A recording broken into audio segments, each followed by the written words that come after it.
Bienvenidos a Foro IDC. Rumbo legal empresarial. Cuarta transformación, retos y oportunidades.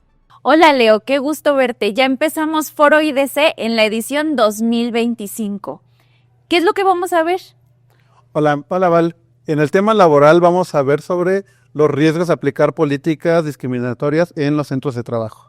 Y en el área fiscal vamos a ver cómo tributan los influencers, además de esta dificultad que tienen los contribuyentes para conciliar los XML en su contabilidad electrónica. Pero en el área jurídica, ¿qué vamos a ver? Vamos a ver temas de inteligencia artificial hasta el lavado de dinero. ¿Qué te parece si vemos las entrevistas que le hicimos a algunos de nuestros ponentes? Adelante. Bienvenidos a Foro IDC, un magno evento en el que te capacitamos y actualizamos sobre distintos temas de interés empresarial. Ahorita nos encontramos con el coordinador de simplificación administrativa de la Agencia de Transformación Digital y Telecomunicaciones, Aldo Javier Domínguez Ordoña. Bienvenido. Muchas gracias, licenciada. Es un gusto estar aquí. El gusto es todo nuestro y una de las cosas que nos comentó en la conferencia de apertura de este evento es el SAT es el segundo en prioridad de los trámites que se han de simplificar. ¿Cuáles son los trámites que la agencia tiene identificados para simplificación hasta ahorita del SAT? Bueno, lo que se pretende justamente con el Servicio de Administración Tributaria es que se simplifique la totalidad de los trámites que se realizan ante dicho servicio. La idea de la agencia es justamente que para la miscelánea fiscal de 2026 se encuentre prevista la totalidad de la simplificación de todos los trámites y servicios. Como bien indicábamos en la conferencia, se hizo un trabajo de simplificación por parte de SAT en colaboración con la agencia. Es un trabajo de simplificación robusto en donde se impactaron alrededor de 143 fichas, y las cuales nosotros podemos advertir que hay eliminación de varios trámites que se realizan ante el Servicio de Administración Tributaria, y justamente esto se vio reflejado en la miscelánea fiscal de 2025. Entonces, como indicamos, pues lo que se pretende es que para el siguiente año ya se encuentre simplificada la totalidad de los trámites. Hemos tenido mesas de trabajo con ellos, hemos presentado propuestas de simplificación, las cuales están en valoración del mismo Servicio de Administración Tributaria, pero todo este trabajo se verá reflejado, como indicamos, en la miscelánea fiscal de 2026. Una de las cuestiones que nos comentaba es, esta simplificación no es arbitraria y no es al azar, requiere de ciertos pasos. ¿Cuáles son estos pasos que se deben de cumplir para lograr la simplificación? Sí, bueno, el 16 de julio de 2025, en este año, se publicó la Ley Nacional para eliminar trámites burocráticos, la cual es una ley impositiva, ¿sí? Pero es una ley también que busca traer muchos beneficios para las personas usuarias de los trámites y servicios que se realizan en la Administración Pública Federal. Y no solo eso, sino que también a nivel estatal y local. Nosotros seguimos las disposiciones y lo que presentamos en las mesas de trabajo con las diversas autoridades de la Administración Pública Federal son estas propuestas, las cuales se basan en eliminación de requisitos que no tengan fundamento jurídico, eliminación de requisitos que a veces las autoridades solicitan, pero son documentos que ellos mismos emiten. Entonces, pues, no tienen razón de ser esos requisitos. Las autoridades deben de asumir esa carga que están solicitando a las personas usuarias. También nosotros buscamos aquellos requisitos que son redundantes. Tal vez dentro de la misma institución las autoridades han realizado los trámites de cierta forma, pero no saben por qué, porque así lo han hecho siempre. Entonces, a través de estas mesas de simplificación, lo que se busca es justamente que las autoridades sean conscientes y ellos mismos se aperturen y también puedan proponer qué requisitos no son indispensables para cada uno de sus trámites y servicios.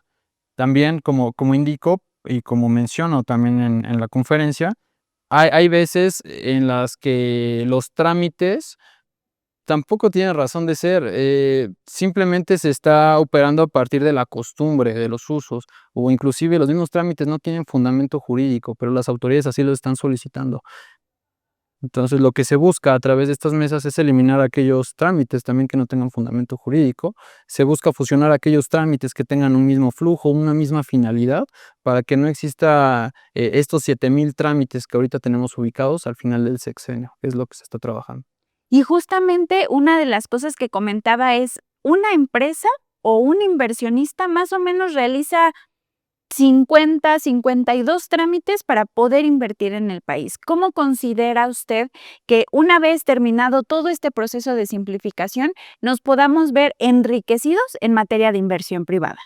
Sí, justo lo que se busca a través de esta simplificación y posterior digitalización de trámites y servicios es que todos estos inversionistas tengan la posibilidad de realizar la totalidad de los trámites que necesitan en un solo portal, el cual integrará la totalidad de estos trámites, el cual irá guardando las resoluciones que emita cada una de las autoridades en todo el flujo de la creación de la empresa y pues facilitar el cumplimiento de obligaciones, facilitar la solicitud de diversos trámites que se realizan en los 3 órdenes de gobierno y lo que busca precisamente es reducir el tiempo en que una persona que busca crear su empresa lo realiza.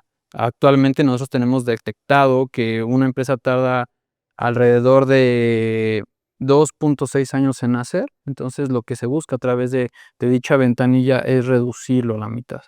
Y esto, pues, que justamente se vea reflejado y que pueda haber mayor inversión en el país y, pues, por consiguiente, que haya mayor cantidad de trabajos. Claro, y la verdad es que esto es importantísimo porque además el reducir el tiempo en el que se abre una empresa implica que hay mucha menos opción o hay más disposición a dejar de ser parte de la economía informal. Esto es importantísimo y no me queda más que agradecerle por su participación en este evento que es muy importante para nuestra marca y esperamos tenerlo muy pronto con nosotros. No, nosotros les agradecemos muchísimo la invitación y estaremos al pendiente por si hay más mesas de trabajo en donde podamos participar y podamos abonar un poquito y poder presentar lo que se ha ido trabajando por parte de la Agencia de Transformación Digital y Telecomunicaciones. Claro que sí, será un gusto. Muchísimas A gracias. ustedes. Y no se pierdan Foro IDC. Seguimos aquí en Foro IDC, un evento muy especial para nuestra marca y en la sala fiscal hablamos justamente de cómo es que tributan los nómadas digitales y los creadores de contenido. Para este tema tuvimos como expositora a Giovanni Ramírez, directora general de Derecho Público en el INCAM. Bienvenida. Muchas gracias a Foro IDC por considerarme en este evento tan importante. No, muchísimas gracias a usted. Y es que de verdad es muy importante porque ahora no sabemos qué es lo que pasa cuando tenemos tantas profesiones que se pueden desarrollar a distancia, que van de un país, bueno, de una ciudad a otra, pero a veces de un país a otro, generando ingresos que no son nada pequeñitos. ¿Y cómo establecemos a quién le tienen que pagar impuestos? Claro, esa es una de las problemáticas que ha existido durante muchos años en la tributación internacional, pero que se ha proliferado precisamente porque no podemos determinar desde qué país están prestando sus servicios. Cuando ya ocupas la tecnología, la vía remota, online, la suplantación de IP, pues es justo uno de los problemas en los que se ha venido centrando la OCDE, el SEAD y unos grupos de estudiosos e investigadores, porque la realidad es que hasta hoy todos los países han hecho lo que han querido. ¿Cómo? Pues con sus propias herramientas. Algunos, como México, por ejemplo, crearon su capítulo especial en la ley de renta, artículos específicos en la ley de IVA para poder grabar las plataformas digitales. Pero esto no resuelve el problema, porque al final del día, quien tiene esta carga tributaria es el consumidor o el usuario final. Sin embargo, cuando hablamos ya de persona física que está creando una plataforma digital, a partir de hace algunos meses, ya en México y en muchos países en el mundo se está generando esta retención. La propia plataforma retiene al influencer, retiene al creador de contenido y pues de alguna manera ya hay cierta tributación, que no es equitativa. Evidentemente no vamos a comparar con un 30% en México, por ejemplo, con una persona física con actividad empresarial versus lo que puedan estar tributando ellos, que oscila entre 1 y un 4%. Ahora, ¿qué tan probable o qué tan tanto estimula, por así decirlo, este tipo de economía el hecho de que los nómadas digitales se inscriban en paraísos fiscales, es decir, que decidan tributar en un paraíso fiscal o lo establezcan como su residencia? Eso es muy, muy común. Justo uno de los participantes me preguntaba, oye Giovanni, pero si hay una exención en un plazo considerable entre 3 meses y 2 años que cada país va formulando, muy probablemente vayan a gozar de la exención y se vayan a ir a otro país. Y yo le contestaba, lo que va a pasar es que están buscando un país de baja fiscalidad o incluso nula, llamado paraíso fiscal, para poder tributar. Esto va a generar esta desigualdad tributaria de la que nos venimos doliendo todos a nivel internacional y que preocupó a la OCDE y al G20 desde el 2012. Han pasado 13 años y seguimos con la misma problemática. Sí hemos avanzado, claro, no a pasos agigantados, pero muy probablemente en los próximos 5 años se pueda resolver y podemos quitar esto. Y quiero pensarlo así a través de lo que a través de Pilar 1 y Pilar 2 de BEPS se implementó un impuesto mínimo global determinado a las personas morales en un 15%. Quiero pensar que esa base va a ser propicia también para aplicar y regular a personas físicas que tienen estas características. Ahora, ¿cómo podemos distinguir entre que una persona es un trabajador de una empresa a distancia? Que, bueno, en ese sentido, a lo mejor pudiéramos decir, bueno, la empresa ¿cómo decirlo? Le retiene los impuestos por la relación laboral y alguien que es un nómada digital. ¿Cuál es la diferencia entre ellos dos? Fíjate que esa pregunta me la formulan muy, muy a menudo y lo que yo les digo es retén. No es tu trabajador, es tu prestador de servicios, es tu freelance, es un prestador independiente, haz la retención correspondiente. Porque países como México y algunos otros en el mundo responsabilizan al pagador, al que está entregando la fuente de ingresos a este influencer, a este creador de contenido, a este nómada digital, y pues evidentemente dice, a ver, tú se lo entregaste, tú eres responsable del pago del impuesto sobre la renta que aquel fue omiso en entregar. Por eso la denominada retención, que es una forma de llevar a cabo la tributación internacional. De hecho, es la más puntual. Pues no me queda más que agradecer una vez más por su presencia en este evento, que es definitivamente insignia para nuestra marca, pero además en la que muchos de nuestros suscriptores se enteran de temas de los que a veces no tienen ni idea y charlas como la suya son verdaderamente indispensables. Muchísimas gracias. De verdad, un abrazo a todos. Una vez más agradecida con Foro IDC. Espero que nos veamos muy pronto. Estamos seguros de que así será. Hasta luego. Y bueno, no se pierdan, esto es Foro IDC. Hola, nos encontramos en Foro IDC 2025, un evento donde reúne expertos de temas mercantiles, comercial y laboral. El día de hoy nos acompaña la socia fundadora de la firma Innovación, Capacitación y Asesoría Profesional, Eda Patricia Zumarra. Mucho gusto. Mucho gusto. El día de hoy nos platicó sobre el nuevo modelo de inspecciones. Para ello, quisiera tomar algunas preguntas sobre el tema que nos compartió. Con mucho gusto. Sobre todo, ¿cuáles son los retos que tiene la autoridad para crear un catálogo de riesgos de trabajo actualmente? Tiene que hacer en la realidad una gran solicitud a muchas autoridades para poder lograr tener al total de las empresas que existen en México. Y empezar a hacer, como dijimos en la plática, en su directorio nacional de empresas, meter información fidedigna para que les sirva como inteligencia artificial para programar inspecciones. Ok, de acuerdo. Y ahora, ante estos nuevos requerimientos que pide la autoridad, ¿cuáles son las recomendaciones que puede tener una pequeña y mediana empresa para enfrentarse a una inspección por primera vez? Pues deben de empezar a prepararse. Hoy en día las empresas no están preparando la documentación que por obligación legal debieran de hacer. Tienen otras y tantas obligaciones y sobre todo fiscales que han descuidado la parte laboral y la autoridad pues ya se dio cuenta y entonces hoy está incrementando toda la fiscalización o la verificación de cumplimiento. Entonces primero deben acercarse pues a un asesor que les diga todas esas obligaciones que son las de condiciones de trabajo y de seguridad e higiene para que ellos sepan la magnitud de lo que tienen que hacer y empiecen a hacerlo. Muy bien. Y ahora, tomando estos requerimientos, ¿cuánto tiempo en promedio debería tomar una empresa para ponerse al corriente con estas nuevas medidas y cumplir y entender las normas que requiere la autoridad?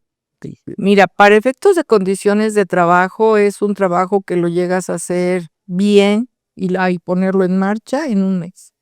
Pero la normatividad en seguridad y salud en el trabajo sí es muy laboriosa, lleva mucho tiempo y por lo menos te va a tocar hacerlo entre 8 meses y un año. Ok, de acuerdo. Entonces, como pueden ver, esos son algunos de los temas que estamos tocando en el foro IDC y no se pierdan de más contenido. En IDC ya estamos hartos de que te engañen sobre la modalidad 40 del Seguro Social. De ahí que te invitemos a asistir a nuestro seminario Modalidad 40 Mitos y Realidades, en donde te daremos a conocer cuáles son los requisitos que exige la ley del Seguro Social para acceder a una pensión, quiénes pueden optar por esta modalidad 40, cómo incrementar la pensión. Ya vamos en la segunda mitad de Foro IDC. Y hay un tema que a todos nos tiene preocupados y es esta posible guerra arancelaria que al parecer está iniciando Estados Unidos. Para ello tenemos a nuestro especialista Rogelio Cruz Dernet. Muchas gracias por la invitación. Gracias a IDC por tenernos aquí en el foro y es pues un gran honor poder acompañarles.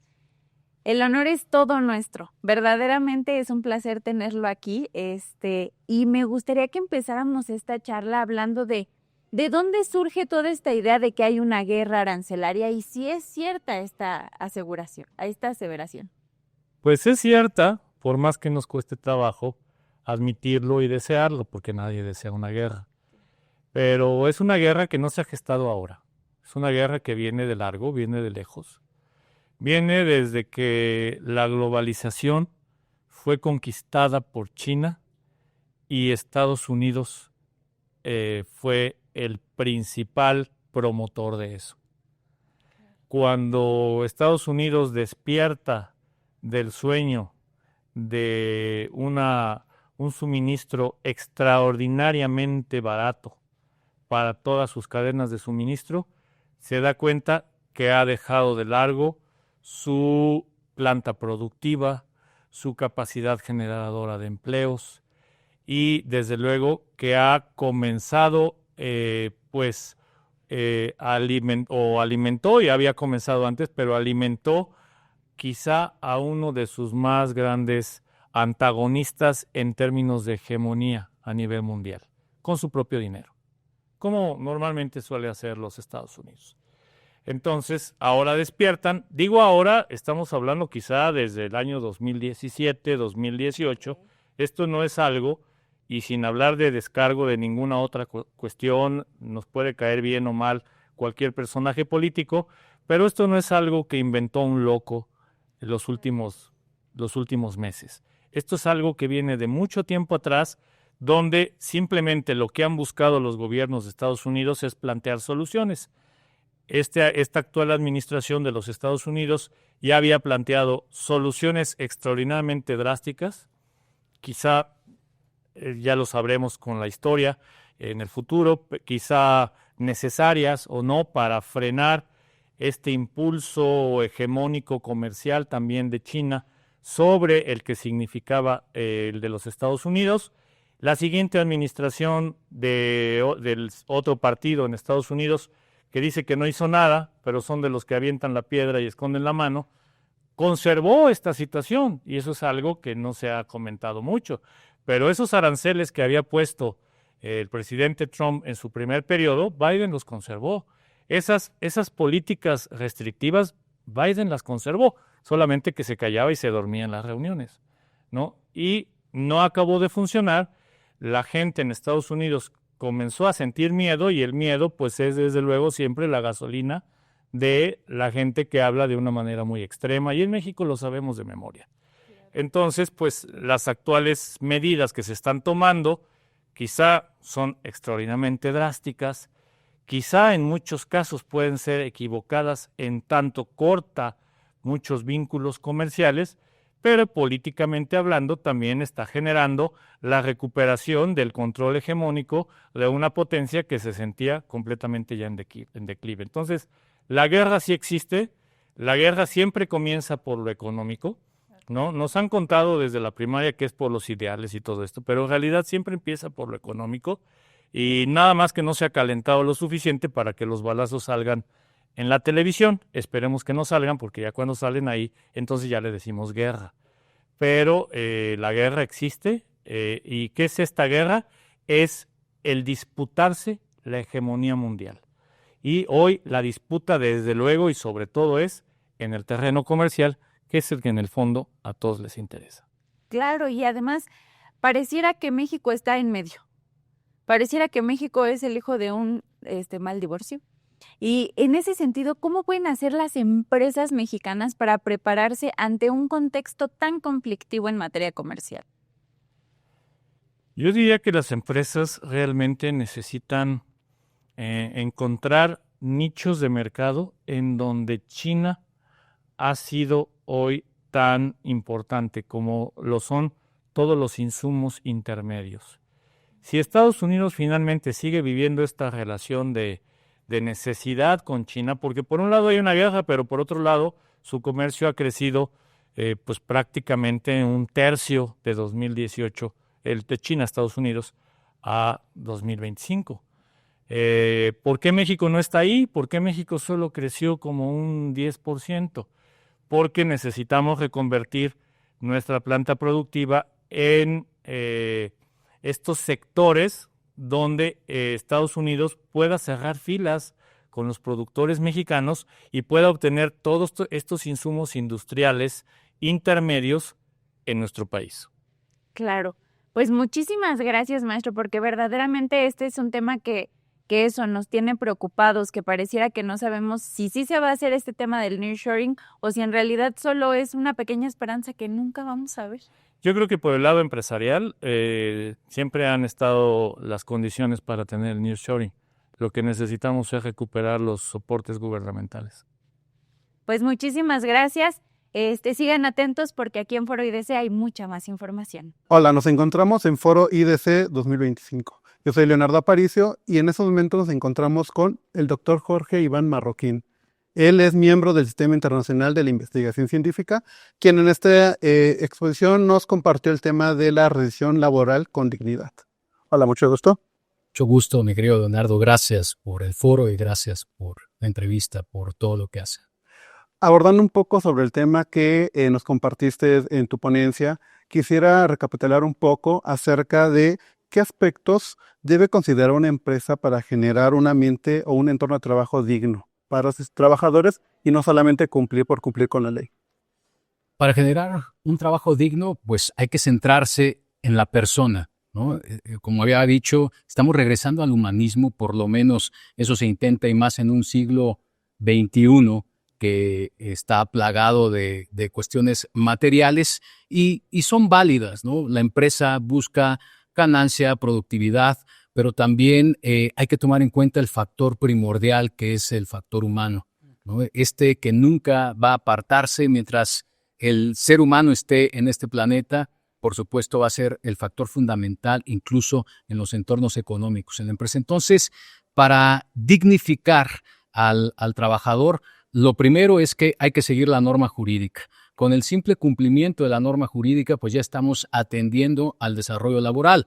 Si es que se puede dar algo más, pues ahí es donde, de acuerdo a incluso a la pirámide de Maslow de las necesidades, podemos trasladarla a lo que dice George Elton Mayo sobre las relaciones laborales. El trabajador va a buscar lugares de recreación, va a buscar lugares también, una vez que ya lo prestacional pues haya sido dado, va a buscar crecimiento dentro de la empresa o simplemente consideración. Y consideración no nada más es o no únicamente es una dádiva, digámoslo de esa manera, o un otorgamiento de lo económico, sino también esa atención, ese reconocimiento, ¿no? Y creo que eso hace una sinergia y un buen equipo de trabajo y por lo tanto al hacerlo, pues se va a redundar en un ambiente de trabajo favorable tanto para la patronal como para el trabajador.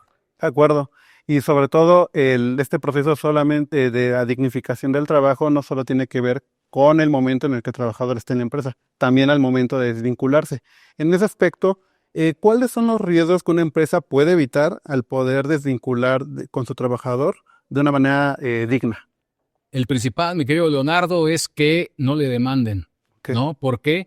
Porque ya hay también parámetros que miden este enfado, digamos así, del trabajador al momento en que se le separa de una forma indigna y que, por supuesto, independientemente de las prestaciones que haya recibido en el momento de su separación, pues va a intentar demandar. ¿Por qué? Porque, valga la expresión, tiene algo atorado, tiene coraje, ¿no? Un enfado hacia aquella parte patronal que no le ha considerado en esta desvinculación. Entonces, en el momento en que se desvincula de una forma digna, por supuesto, pues puede aminorar, digámoslo así, el riesgo de que pueda ser demandado, ¿no? Esto por una parte. Por la otra, dependiendo también de lo que haya sufrido el trabajador, porque existen casos en los que hay una falta de dignidad total, en donde les llevan como presos, ¿no? Una vez que se termina la relación, en donde se les aparta de su lugar de trabajo hasta por la fuerza, pues puede dar motivos a otro tipo de ejercicio también jurídico y que puede dar muchos problemas a la parte empresarial. Ok, de acuerdo.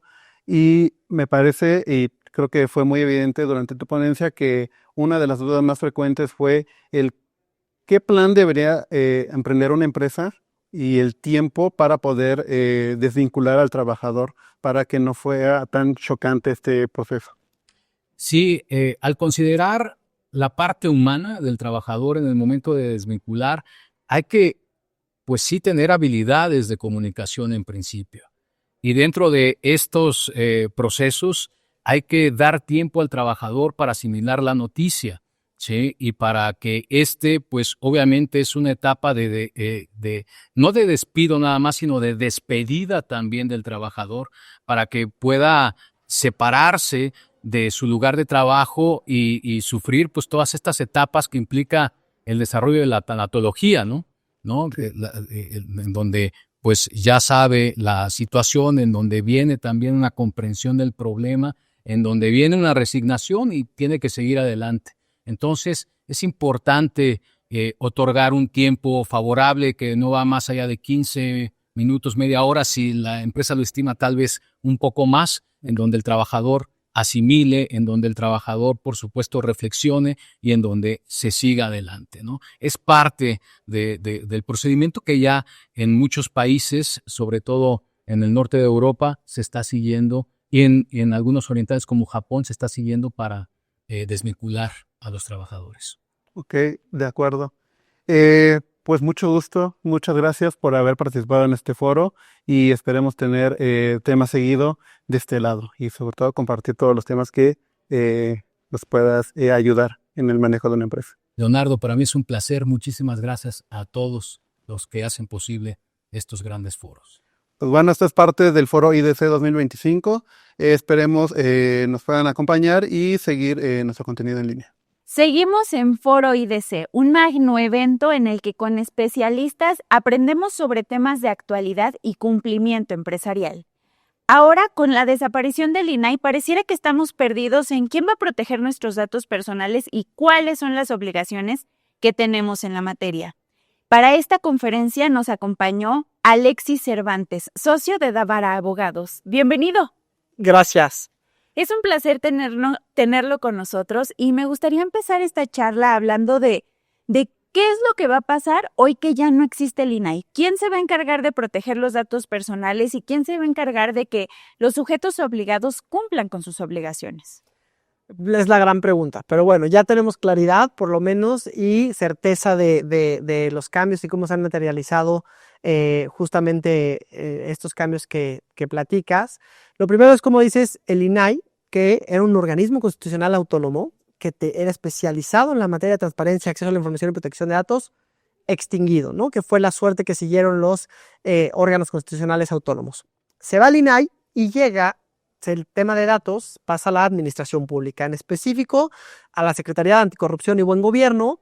Y la Secretaría de Anticorrupción y Buen Gobierno lo que hace es crea una unidad de protección de datos personales, y dentro de esta unidad de protección de datos personales hay una dirección para el sector privado, que es lo que nos interesa para las empresas, que son las que están reguladas conforme a la ley de privados. Y esta unidad de protección de datos personales va a ser, digamos, el órgano garante, el que va a tutelar el derecho de protección de datos personales a través de 3 direcciones que a su vez tiene.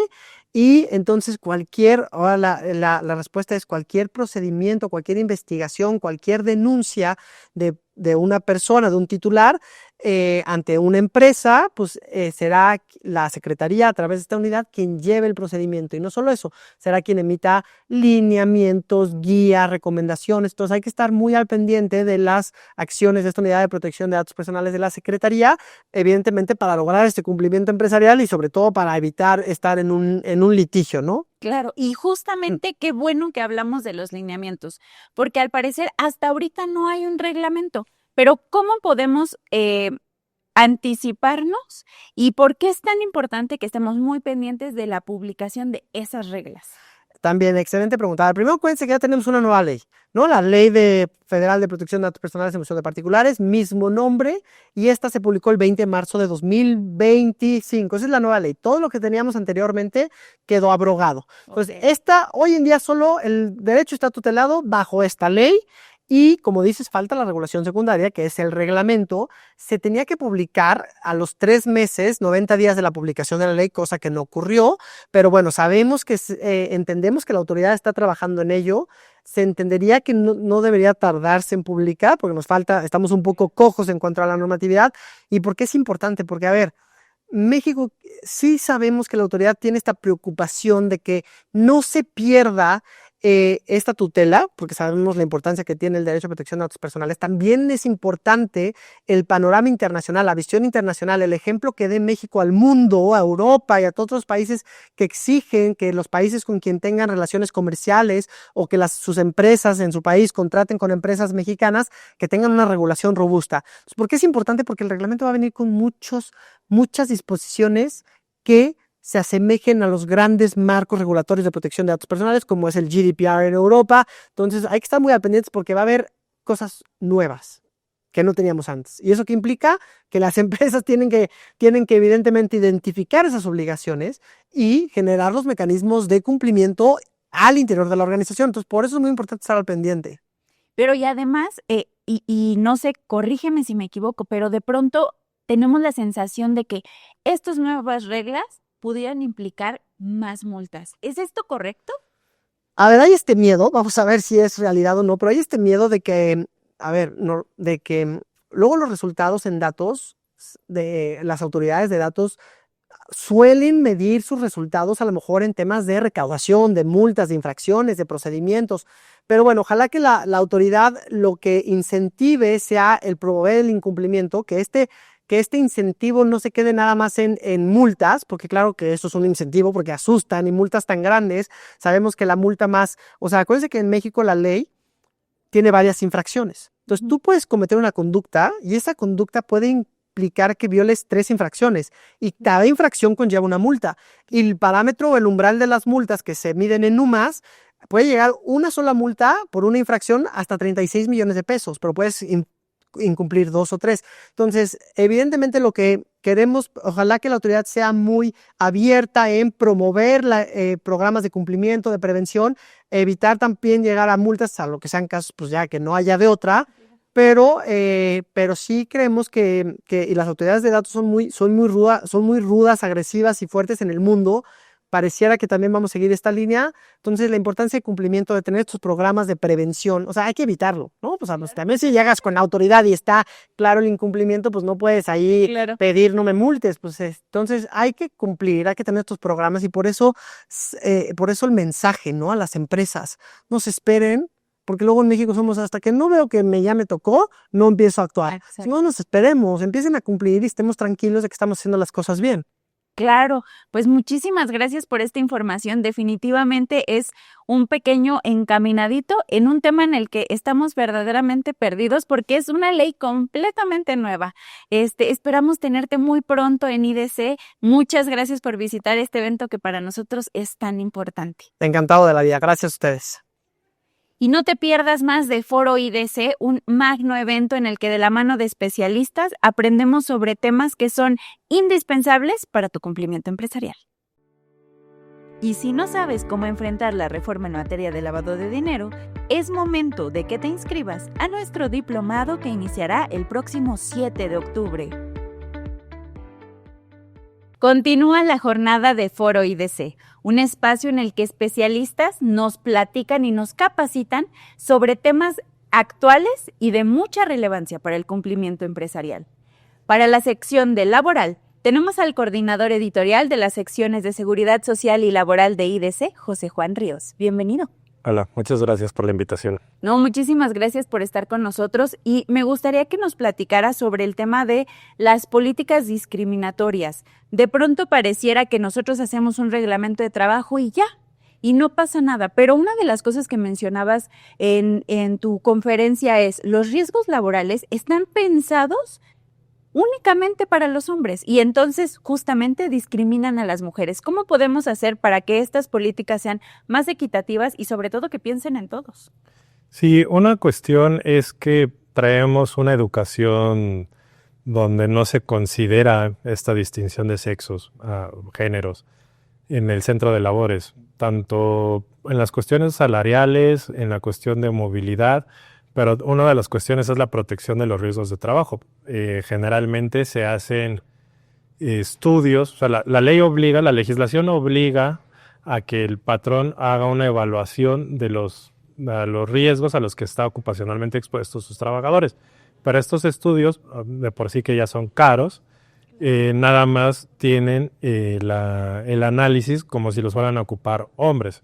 Entonces faltan las mujeres por considerar sus cuestiones inherentes al género que necesitan una protección específica, equipo de protección personal especial. Entonces, realmente cómo cambiarlo, pues empieza con cumplir la ley. Por ejemplo, la ley nos habla de un protocolo de igualdad, no discriminación. Entonces si la empresa se siente en conjunto con los trabajadores a elaborarlo y empiezan a discutir de, bueno, pues, ¿qué hace falta? O cómo las trabajadoras dirán, oye, pues, ¿sabes qué? Cuando hacemos nuestro trabajo estamos expuestas a esto porque no nos dan el equipo de protección que me sirva a mí como mujer. Claro. Entonces, ahí en esa negociación se van a empezar a dilucidar todas las cuestiones necesarias. Entonces, empezando a cumplir con la ley es como las empresas van a poder notar todo esto. Un empresario probablemente no lo va a ver porque a lo mejor él está haciendo negocios, no está estudiando esta parte, su equipo a lo mejor pues es una cuestión operativa, entonces no tienen área de recursos humanos, entonces es en este sentido, en conjunto con los trabajadores, es decir, los trabajadores van a tener una voz importante para también implementar esta cuestión y erradicar la discriminación. Y fíjate qué importante que menciones a quién le corresponde o qué tanto los trabajadores participan, porque de pronto pareciera que el hacer las políticas laborales únicamente le corresponde a las áreas de recursos humanos. Pero, ¿cómo es que pueden hacer las distintas áreas, más allá de los trabajadores, para que los líderes sepan que hay políticas que pueden resultar discriminatorias y cómo deben informarse o capacitarse? Ahí está la cuestión. La capacitación es empezar con el personal propio, o sea, los líderes, de decirles, oye, existen este tipo de conductas, todo lo que abordamos hoy, que se pueden dar. Entonces, hay que prevenirlas y también a partir de ahí, pues empezar a que sean agentes capacitadores de todos los demás compañeros, porque no nada más la discriminación se va a dar de parte de los líderes, también se da de los compañeros, ¿no? Entonces, es donde empezamos a permear con esa capacitación. Darles capacitación a todos, sin duda eso también es la clave para poder avanzar con esto. Pues muchísimas gracias, Juan, por acompañarnos, por formar parte de este evento que es tan importante para la marca. Tú lo sabes, tú eres de casa y no me queda más que preguntarte cuáles son los siguientes talleres que se van a dar en materia laboral y de seguridad social en IDC. Bueno, tenemos la parte de la famosa modalidad 40, mitos y realidades. IDC ha observado que en la práctica le suelen vender mucho eso a los que están a punto de pensionarse y realmente no es una asesoría correcta. Vamos a ir por esa parte. Por ahí también vamos a tener un webinar, ya que se presente la famosa propuesta de reforma de la jornada laboral. También hay algunas condiciones para acceder a ese webinar. Y tenemos también más adelante, planeado ya una vez que se dé esa reforma, pues un curso ya en grande también, como lo merece la jornada laboral, la modificación. Pues muchísimas gracias por acompañarnos en este espacio y esperamos verte muy pronto. Muchas gracias por la invitación. No se pierdan de Foro IDC, es una experiencia única para todos los empresarios.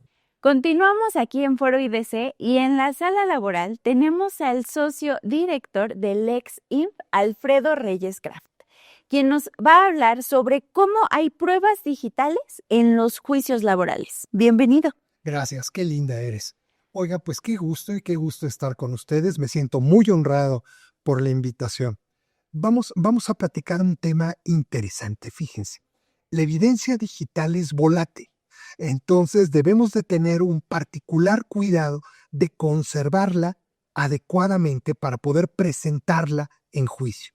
Esta evidencia, pues, puede ser falsificable, es volátil, puede ser modificable. La verdad es que resulta complejo. Entonces, la manera en que vamos a conservar los documentos digitales que se refieren a la relación laboral, pues la verdad es que influye muchísimo en la posibilidad de ganar o perder un juicio. Entonces, ¿qué debo de cuidar en el momento en que voy a generar un documento electrónico? Lo primero que tengo que hacer es definir qué tipo de firma voy a utilizar. Voy a utilizar una firma autógrafa en dispositivo electrónico, voy a utilizar una firma electrónica simple o voy a utilizar una firma electrónica avanzada. Independientemente del tipo de firma que voy a utilizar y el procedimiento que voy a utilizar para recabar el consentimiento del trabajador, debo de cuidar que el dispositivo o el medio con el cual voy a obtener ese consentimiento esté bajo el control exclusivo del trabajador. No se vale que pues, yo le envíe el requerimiento de firma al correo electrónico de la empresa. ¿Por qué? Porque la propia empresa puede tener control sobre ese tipo de información. Segundo, debemos de cuidar que en el reglamento interior de trabajo y en el contrato de trabajo se establezca la posibilidad de usar medios electrónicos. Y ahora, teniendo estos elementos, tenemos que garantizar que ese mensaje de datos sea fiable, es decir, que sea atribuible a las partes obligadas, que sea íntegro y que sea accesible para una consulta posterior. Entonces, ¿cómo voy a garantizar la atribución? Con la firma, como veíamos. ¿De qué forma puedo garantizar que sea íntegro, que no permita su modificación a partir de que se generó por primera vez en su forma definitiva? Hay muchas formas de hacerlo. Por ejemplo, podría utilizar una blockchain pública, podría utilizar una constancia de conservación, un sello de tiempo que con base a estándares internacionales pueda garantizar que ese documento no pueda ser modificado y que ese contrato puede estar accesible para una consulta ulterior de cualquiera de las partes. Ahora, en el momento en que se presenta a juicio un mensaje de datos, lo debo de presentar como mensaje de datos, no una impresión ni una fotocopia. Yo debo de dejar evidencia de que se entregó el mensaje de datos. Puedo, por facilidad, dar una impresión de lo que tiene adentro ese mensaje, pero de principio dejar entregar el mensaje de datos. Ahora, ese mensaje de datos puede ser autoverificable.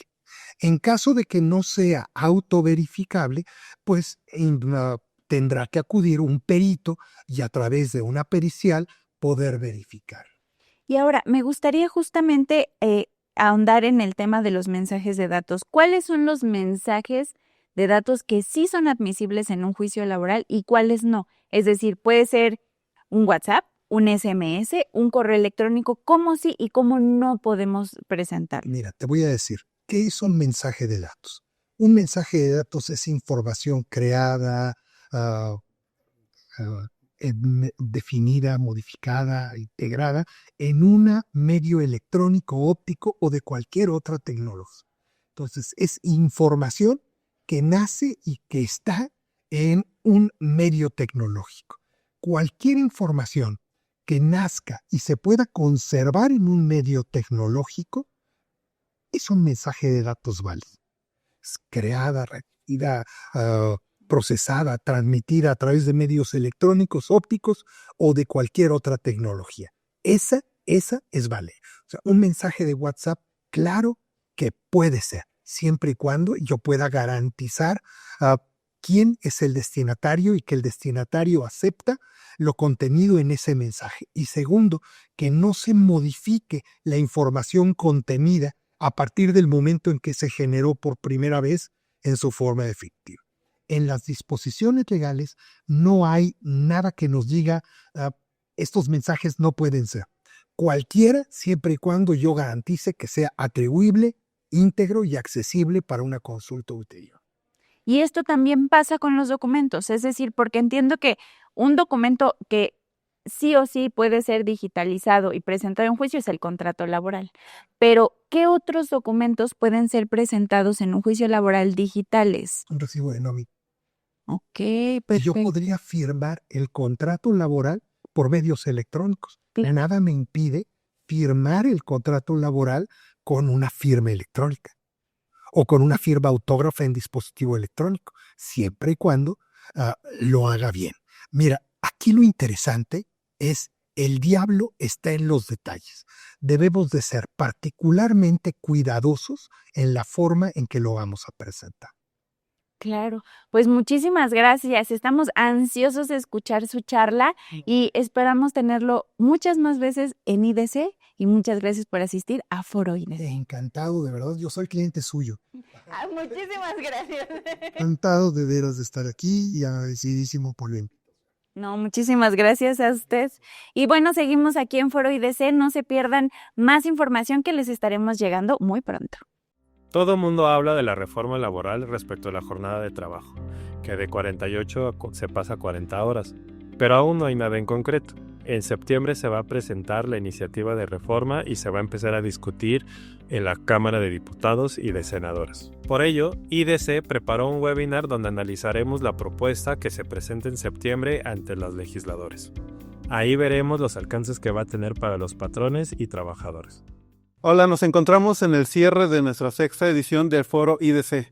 En este momento nos encontramos con Edgar Mendoza, quien es socio de International Business Professional Services.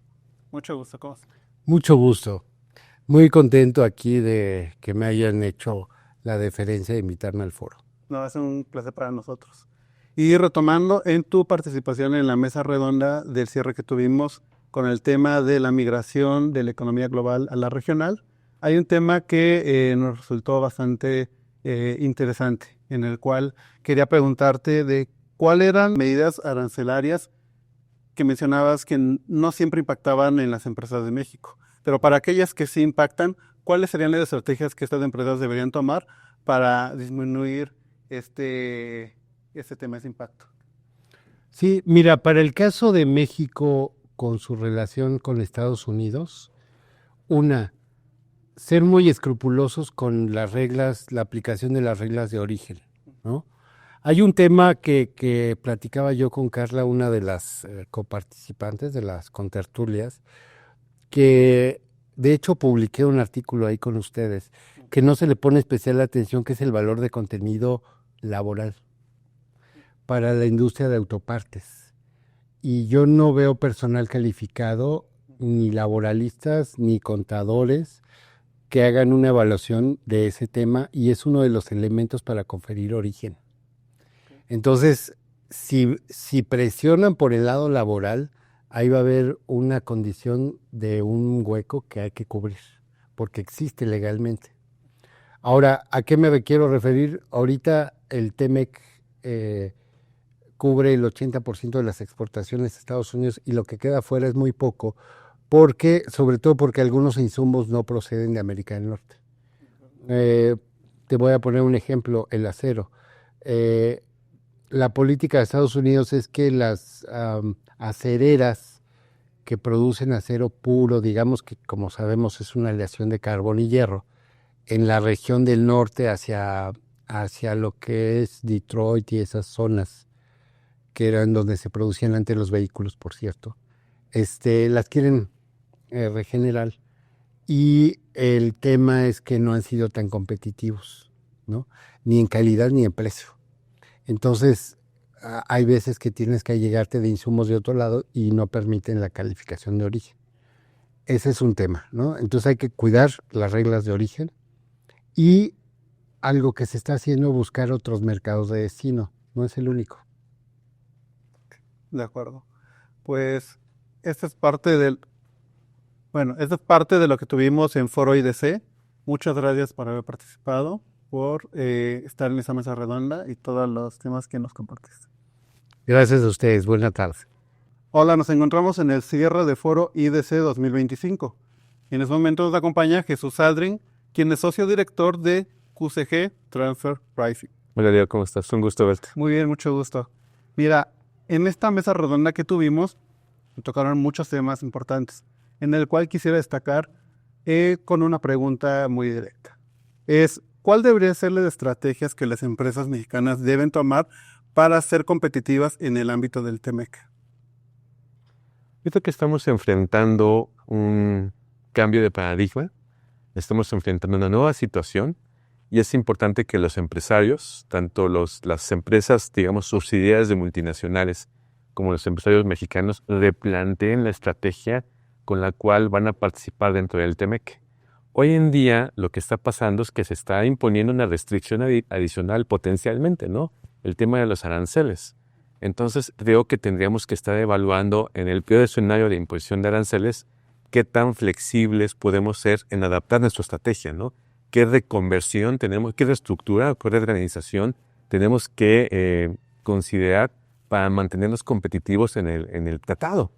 Entonces, yo creo que va a ser necesarísimo, o sea, preguntarse qué función se está internalizando en México, cómo es que esta función se conecta con la cadena de valor global, cómo se va a ver afectada por el tema arancelario, podemos ajustar el modelo de negocios de exportación, por ejemplo, podemos reconvertir, por decir algo, manufacturas completas a manufacturas por contrato, o sea, podemos ajustar los márgenes de utilidad, ¿qué es lo que podemos hacer? Pero sí es muy importante que haya un replanteamiento estratégico en toda forma para, insisto, tratar de mantener esas ventajas competitivas que tenemos. Ok, de acuerdo. Pues este es uno de los temas que tuvimos en esta sexta edición del Foro IDC. Muchas gracias por haber participado y por tu gran ponencia en la mesa redonda. Leo, gusto. Okay. Concluyó la sexta jornada de Foro IDC y creo que una de las cosas con las que yo me quedo de esta edición, Leo, es el tema de que la guerra arancelaria es una realidad y que todas las empresas tenemos que estar preparadas no solo para esto, sino para muchos retos que vienen en adelante, cambios normativos, cómo vamos a proteger los datos personales de nuestros clientes e incluso de nuestros empleados. ¿Tú qué fue lo que más te gustó de esta edición? Por ejemplo, un tema que yo destaco es cómo el gobierno va a utilizar la inteligencia artificial para poder revisar los centros de trabajo y los riesgos que estos pueden llevar. Pues muchísimas gracias a todos por acompañarnos. Esperamos verlos en la siguiente edición y en muchos otros contenidos que tenemos preparados para ustedes. Y recuerden que ya viene nuestro 40 aniversario, así que no se pueden perder todo lo que tenemos preparados para ustedes. Yo soy Valeria Torres para IDC. Y yo soy Leonardo Aparicio para IDC.